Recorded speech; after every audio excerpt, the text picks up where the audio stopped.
kita melakukan penawaran dengan harga misalnya kita beli misalnya 1000 pack, kita dapat penawaran yang lebih bagus atau lebih murah kalau misalnya cuman 100 pack gitu, harganya standar. Nah, itu kita harus melakukan penawaran dengan baik ini.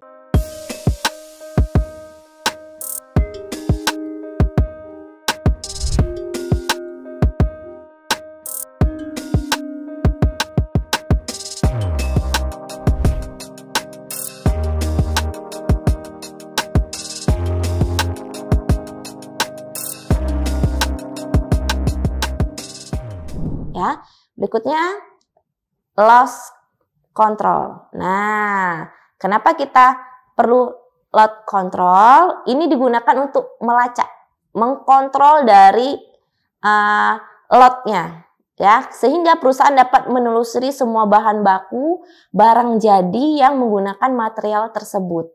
Nah, ini perlu nih kita kontrol ya. Nah, fungsinya buat apa sih? Membantu dalam mengumpulkan data serta kualitas produk dan sertifikasi standar produk tersebut, ya, sehingga standar dari produk tersebut tidak mengurangi dari bahan baku sebelumnya. Misalnya nih bahan bakunya nggak ada, sekarang kan lagi krisis minyak gitu ya, semuanya kan serba goreng gitu. Nah, sehingga bisa nggak yang goreng itu jadi rebus? Nggak bisa. Bagaimana kita cara tetap mempertahankan proses ya, proses dari produk tersebut bisa stabil, yang digoreng harus tetap digoreng. Berarti kita melakukan kontrol dari misalnya minyak ini digunakan ini untuk ini, kita press lagi, jangan sampai kontrol tersebut lepas sehingga sekarang kurang bahan baku minyak sehingga misalnya kita nggak produksi. Nah, jangan sampai seperti itu ya.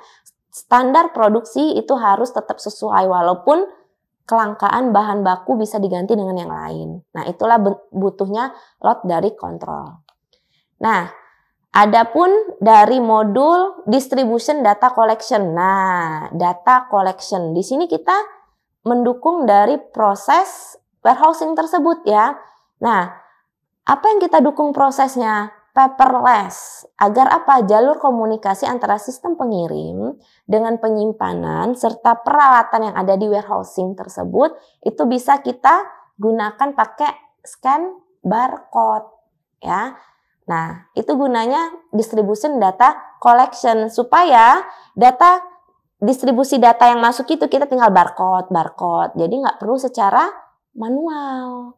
Nah, itulah sekarang itu kenapa SDM itu dipangkas sehingga menggunakan sistem. Kenapa? Karena dalam sekali kita menggunakan sistem, itu misalnya 1 menit ya, 1 menit, jangankan 1 menit, setengah menit kita bisa menghasilkan 10 barang. Sedangkan kalau kita pakai SDM, ya, SDM itu mungkin setengah jam itu baru bisa menghasilkan 10 barang karena mereka harus mencatat kode-kode uniknya. Nah, itulah makanya data collection itu lebih cepat menggunakan scanner dari barcode. Nah, ini ya. Poin 4. Nah, kita udah selesai nih tentang inventory ya. Saya sudah menjelaskan tentang inventory. Berikutnya saya akan menjelaskan tentang shipping. Nah, apa sih shipping? Sering ya dengar shipping. Apa sih shipping itu? Nah, shipping itu digunakan untuk apa? Untuk apa? Melacak tanggal order, pengiriman. Terus mereka membuat apa? Membuat dan melaksanakan dari pengiriman barang. Terus apa? Merencanakan dan memonitoring dari shipping tersebut. Terus apa lagi? Memonitoring. Pasti itu memonitoring ya. Memonitor kesediaan material, pengelolaan dari skala besar. Itu penting. Terus yang paling penting adalah penjemputan dari barang tersebut ya. Setelah melakukan step-step tadi, dilakukan penjemputan. Setelah melakukan penjemputan, pasti dikemas dong. Misalnya bentuknya dalam bentuk peti, dikemas pakai kayu, atau dikemas pakai karung. Nah, itu ada tuh bagian-bagiannya. Nah, setelah dikemas, kita kumpulin datanya. Oh, ini yang dipakai peti, ini dikemas pakai karung, ada yang pakai kardus. Baru kita kumpulin informasinya, baru kita perencanaan transportasi yang tepat gitu ya. Nah, setelah melakukan perencanaan transportasi, apalagi transaksi. Bisa nggak transaksinya pakai uang asing? Bisa. nggak harus pakai ini ya rupiah gitu ya. Kita bisa nggak ngirim keluar? Bisa sekarang. Terus melakukan apa? Pencetakan invoice ya, pencetakan invoice baru pengiriman dari dokumen. Setelah pengiriman kita perbarui data. Nah, itu adalah penjelasan dari shipping ya. Berikutnya adalah billing. Sudah shipping, billing nih. Ini hampir mirip tapi fungsinya berbeda ya. Nah, billing itu apa sih? Lebih tepatnya penagihan ya. Sistem dari penagihan dari invoice. Nah, apa aja yang ditagih dalam billing? Itu ada 6 poin ya. Yang ditagih apa? Barangnya. Ya, barang atau layanan yang dijual itu kita tagih. Terus apa lagi yang ditagih? Kredit sama debit ya. Berapa jumlah kreditnya atau debit dari tagihan tersebut? Terus yang ketiga, kita bisa misalnya ada transaksi yang salah, kita bisa membatalkan transaksi penagihan. Lalu buat transaksi yang baru. Ya. Poin 4, mengembalikan dari nilai tagihan ribet. Nah, ribet ada ribet ya. Bukan ribet hidup, bukan, tapi ribet dari mengembalikan nilai tagihan. Misalnya nih ternyata kurang barang yang kita kirim, ternyata kita melakukan ribet nih. Ribet artinya pengembalian dari nilai tagihan. Ternyata nilai tagihannya lebih sedikit gitu, enggak sebesar yang kita buat invoice sebelumnya. Nah, baru kita mentransfer data. Kita nagih nih ke akuntansi keuangan nih. Kita transfer data tersebut. Dan terakhir adalah melakukan pembelian secara benar. Nah, 6 poin yang saya sebut tadi itu harus terintegrasi dalam modul. Modul apa? Modul billing. Ya, agar apa? Akuntansi keuangan itu bisa mendokumentasi data yang dibuat secara otomatis. Makanya semuanya itu harus terintegrasi. Ya, apalagi billing ya, kita bermain dengan akuntansi ya. Nah, berikutnya pricing atau pricing. Nah, lebih dikenal dengan pricing ya. Pricing ini digunakan untuk apa sih? Biasanya kalau price itu dengan harga ya. Lebih tepatnya pricing ini perhitungan dari harga. Nah, sebelum kita melakukan perhitungan harga, kita kan di awal kan melakukan negosiasi ya. Negosiasi itu penawaran.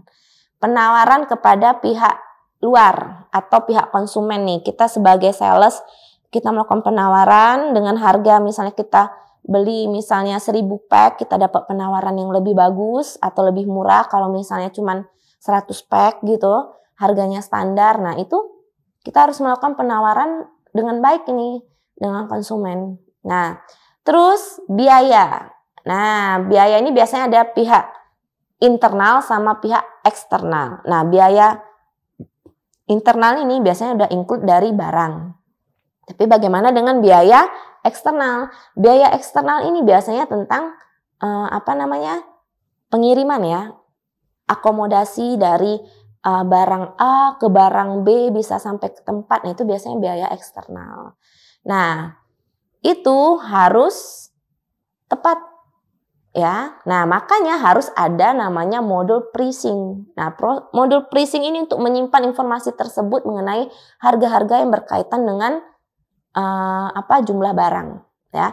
Harga jual, harga beli, harga pengiriman itu harus ada di modul dari pricing. Nah, informasi dari pricing tersebut itu harus dapat diakses oleh seluruh staff ya. Nah, kenapa dapat diakses? Agar memudahkan dalam mengambil keputusan serta meningkatkan kinerja dari penjualan. Kalau misalnya modul itu tidak terintegrasi, itu staf itu akan sulit mencari atau mengambil data secara tepat ya, sehingga keputusan itu nggak bisa selesai hari itu. Harusnya misalnya kasus itu pada hari itu harus selesai pada hari itu, sehingga membutuhkan waktu mundur. Misalnya 2 hari, 3 hari kalau tidak terintegrasi dengan baik. Nah, makanya dibutuhkan modul dari pricing. Nah, itu ya, wajib ya dari billing, pricing, itu harus ada modulnya tersendiri, nggak bisa digabung modulnya. Oke, kita lanjut. Poin 7 adalah sales support. Untuk apa sih sales support? Bukannya semua poin tadi udah disupport. Nah, sales support ini untuk lebih membantu dari departemen penjualan dan pemasaran. Nah, kenapa perlu modul sales ini? Departemen penjualan dan pemasaran ini ya, mereka tuh kan lebih aktif ya, lebih aktif komunikasi dengan konsumen. Kenapa mereka lebih aktif dengan konsumen? Karena menghadapi konsumen itu kan beda-beda karakter, beda sifat, beda pelayanan, sehingga mereka harus memiliki modul untuk menandain, oh misalnya konsumen ini mereka membutuhkan lebih ini, konsumen daerah ini membutuhkan ini, sehingga mereka untuk mengembangkan bisnis dari produk yang baru itu lebih gampang, sehingga nggak mendata lagi dari awal, sehingga mereka udah punya, oh kalau misalnya di daerah misalnya Medan, oh mereka lebih membutuhkan yang lebih spicy produknya, tapi kalau daerah Jawa mereka membutuhkan produk yang lebih manis. Nah itu agak susah ya kita melakukan analisis kalau dari awal. Kalau kita sudah mempunyai data atau informasi yang tepat, itu lebih enak. Oh, nanti kita bisnis misalnya mengembangkan dari Indomie. Indomie kan sekarang kan banyak variasi ya.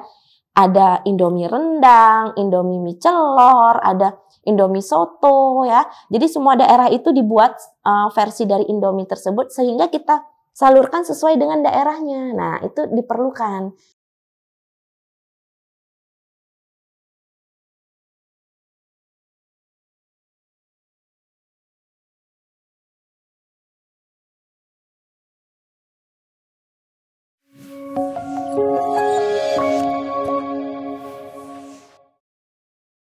Selanjutnya, kita saksikan video profil Universitas Teknokrat Indonesia.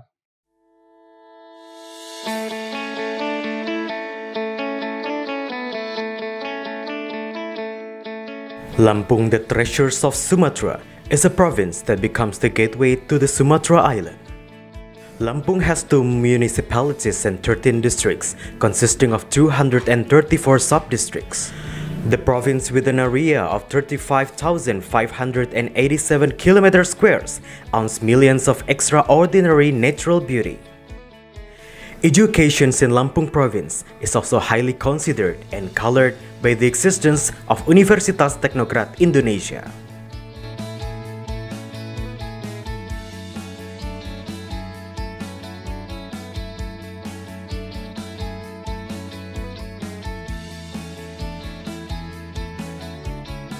Universitas Teknokrat Indonesia has 3 faculties and 12 study programs. Faculty of Engineering and Computer Sciences with the 6 study programs: Electrical Engineering, Civil Engineering, Computer Engineering, Information Technology, Informatics, and Information System.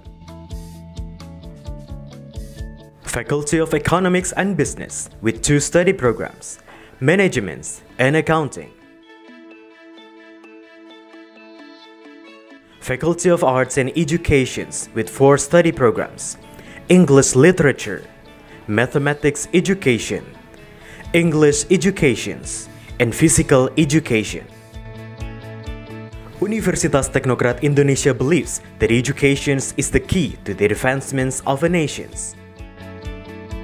Universitas Teknokrat Indonesia commits to produce and develop future leaders through the education of quality characters. This receives a very good reception and trust from the community, which is marked by an increasing interest in students from year to year. The students and lecturers have lots of achievements and awards. Also, our quality is recognized by National Accreditation Board for Higher Education and many international collaborations. Universitas Teknokrat Indonesia also prepares the students to face the globalization era through the use of digital technology. Universitas Teknokrat Indonesia has a number of representative facilities provided to support the learning process, such as comfortable classroom, laboratories, information technology, and the internet. Our vision is to be an excellent university in Sumatra with international standard and able to play an active role in nation building through 3 pillars of higher education, comprising education, research, and community service. We have graduated outstanding students who can be accepted in state agencies and other large companies. At Universitas Teknokrat Indonesia, the students and lecturers are encouraged to create and innovate by creating products and services that benefit the community through research activities and community services. In an effort to achieve its visions and missions, the academics of Universitas Teknokrat Indonesia are guided by the organizational culture values of discipline, quality, creative, and innovative.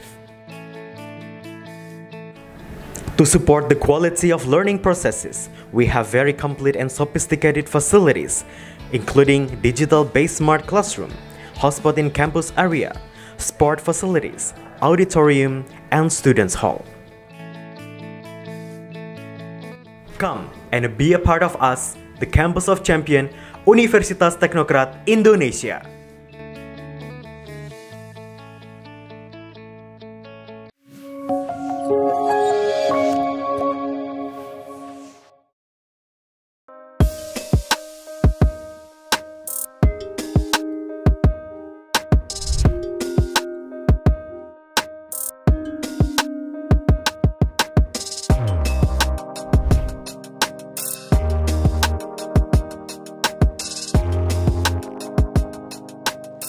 Terima kasih sudah menyaksikan video pembelajaran ini.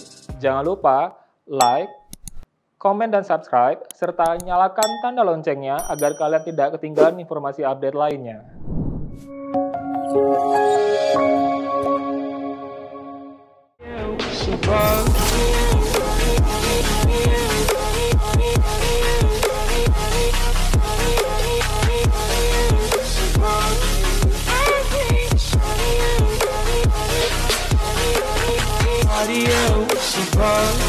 I hate